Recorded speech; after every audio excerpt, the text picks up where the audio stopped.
Good morning, ladies and gentlemen, in this rainy day of talking about roll over and die. Look, before I cover roll over and die, I'd like to say two things. Number one, there's this dark eerie anime that's coming out. I've seen the trailer, and I tell you, and I kid you not, I'm looking forward to that. That's breaking news. I'm gonna cover that dark eerie anime. When that airs, I'm gonna cover it. That's number one. Number two, there's this thing that's been trending, and I kid you not, I read the manga. I can't wait for this to be aired. Do you like big girls? A volleyball anime, something that Haikyuu cannot do. Who knows? Maybe it could be better than Haikyuu, but that's a different topic in another way. But I'm saying is, when you have a female volleyball anime, we're gonna learn things about volleyball from a female volleyball anime. We're finally getting something good, kind of like Haruka Receive with beach volleyball. The only difference is that's gonna be a volleyball anime, kind of like Haikyuu. The only difference is they're females. So pray to all the Haikyuu fans for us getting a female volleyball anime. Is it gonna be better than Haikyuu? Maybe, but that's a different topic in another way. But again, I'm covering that when it airs. Now, also, I read the manga, so I already know I got myself expected. Anyway, roll over and die. I woke up this morning thinking about what to say. What to say, what to do, what words can I express my gratitude when it comes to roll over and die. After last week's episode, I was on that freaking. I appreciate the comment, by the way. I appreciate the comment.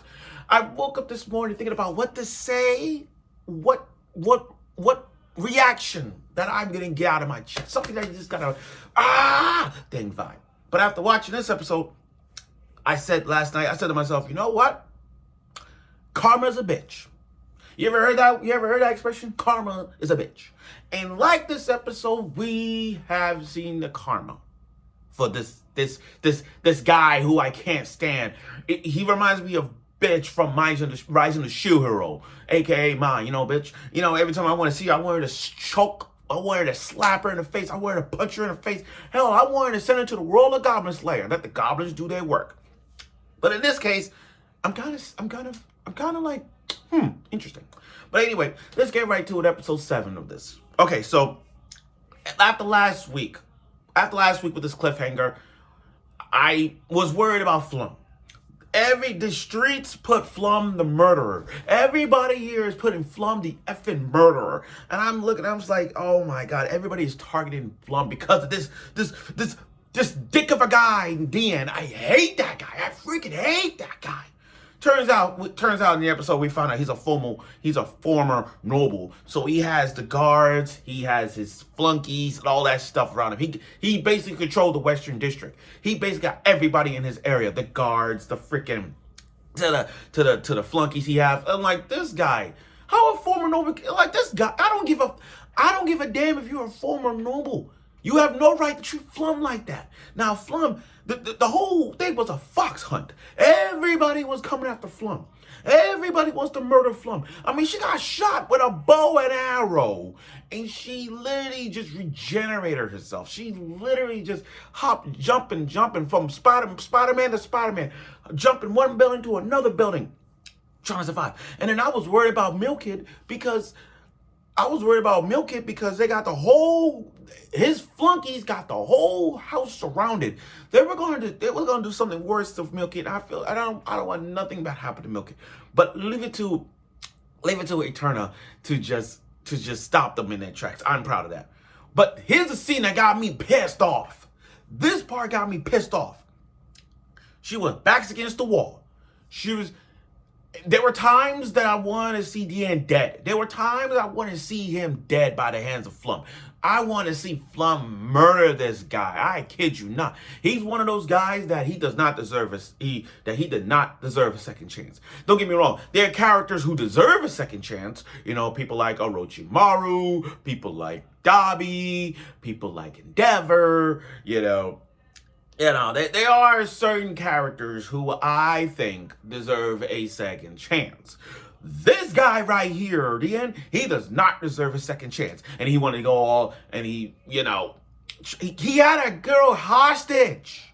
He had a girl hostage in front of Flum, saying, "Here, drink this poison. This is a high-level poison. And if you care about this girl, you take this high-level poison."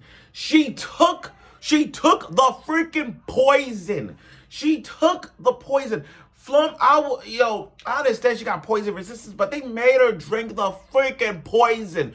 I mean, she drank and then she died. And then Dan I didn't like this part. I didn't like this part. This guy had the nerve to be happy that he did it for his friends. Like, I did it. You can see, like, the imagery, he was tearing, crying. He's like, "I did a good job, Phil. I did it. I killed Flum for you, for revenge." He was all crying because he got his revenge. I'm like, get the fuck out of here. I can't. But it didn't stop Flum. It did not stop Flum.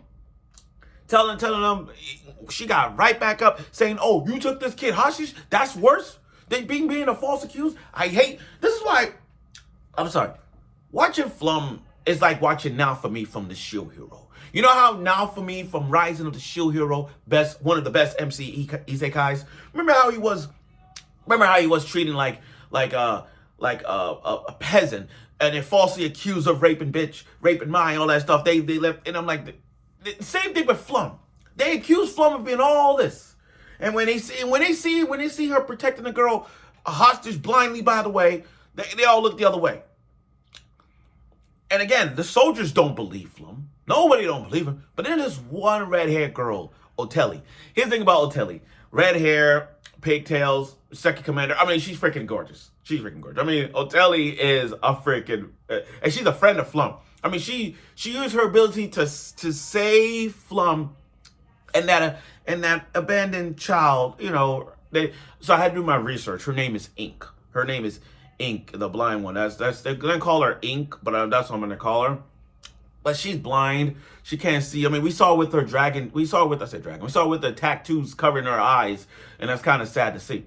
But Otelli is very nice, a very nice girl to Flum. I mean, like, if you're a friend of Flum, you're a friend to everybody. And again, she didn't know that Flum was traded off by that guy, the other guy, who should die, by the way. I hope we get to that point some down the time.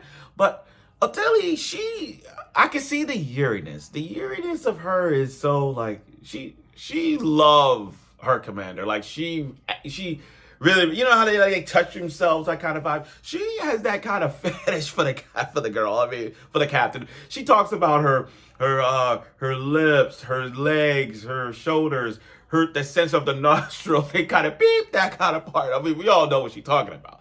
But again, she's just so oogly on the girl. She's so oogly on the girl. That was a funny thing to see. That was funny. Now, here's the thing. I like Eterna so much. Just seeing, every time Eterna sees Flum and Milkit together, it's like she's watching soap opera. She's taking a cup of tea, a plate with a cup of tea, and just watching Flum and Milkit just flirting with each other. And don't get me wrong, I like Flum and Milkit flirting. I do like it. But again, I like how they bring in the Uranus. I like they at least we understand. At least we got Uranus. You know what I mean? As long as it's the Uranus in this one, that's fine. Some girl love flirting, that's fine. And you got Eterna just like she's just like watching it's like it's just some soap opera. Look, I think Eterna wants to be part of it. I think Eterna wants to be in the Yuri conversation. I think Eterna wants to be in the Yuri love that is this roll over and die. I feel like Eterna wants to be in this three-way that with Flum and Milkit. I don't know. Maybe so. Now, let's talk about Karma. Like I said before, and I'll say it again.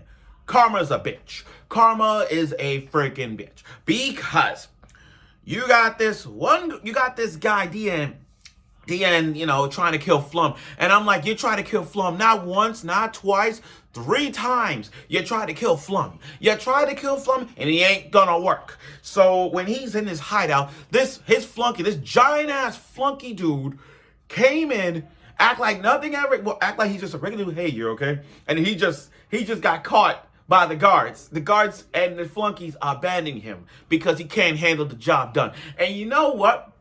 I'm not even mad about it. I'm happy. I'm actually happy that the royal guards and his flunkies ditched this son of a bitch. I'm happy. Now here's the thing. Here's the bad part about this.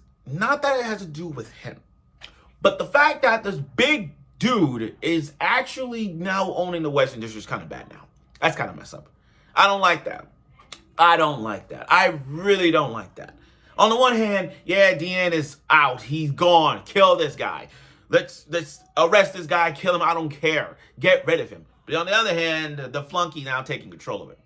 And while he's running away, his so-called friend Phil and his friends are being consumed by this giant ass mutated ball-like thing that you see in Resident Evil, you know, kind of like a mutated G virus, you could call it like that. But yeah, and he sees Phil, he's no longer Phil no more. That's what you get. That's what you get, Dean. That's what you get. Because you abandon your friends, your so-called friends, and all that shit, just, you know, and you all crying with your fake tears ass. Get the hell out of here. That's why I'm glad you're dead. I'm glad he's dead. I mean, I knew with a cliffhanger like that. But I wanted to see him dead, and I wanted to see how that goes. Please kill this guy off screen. I know I didn't like that at the end part when he closed his eyes and that, but I want to see it. But the ending was so good. I mean, like, now that they added her into the mix thing, now that they added this abandoned child into the mix, this blind girl, it's like Flum is that character that brings happiness together, and we have now seen that. You know, there's more room for the party. There's more room for people to live in Flum's house, and I do appreciate that. I just wish the Western District could just literally look at Flum and say, we're sorry for what we did. I don't know, because it's giving me some Rise and the Shield Hero vibe. They want proof. I don't know. But the way it looks and the way the whole district they need to change. They need change. But overall, though, this was a very good episode. It was a very satisfying episode for me to see this piece of trash character got what he deserves. And I am damn well proud of it. I am damn well proud of it. And with a new girl added to the mix, a friend of Flum, Flum's party as now is getting better and better with ease. And I really am proud of it. So thank you for watching my review of this show. I look forward for next week's episode, and I'll see you soon.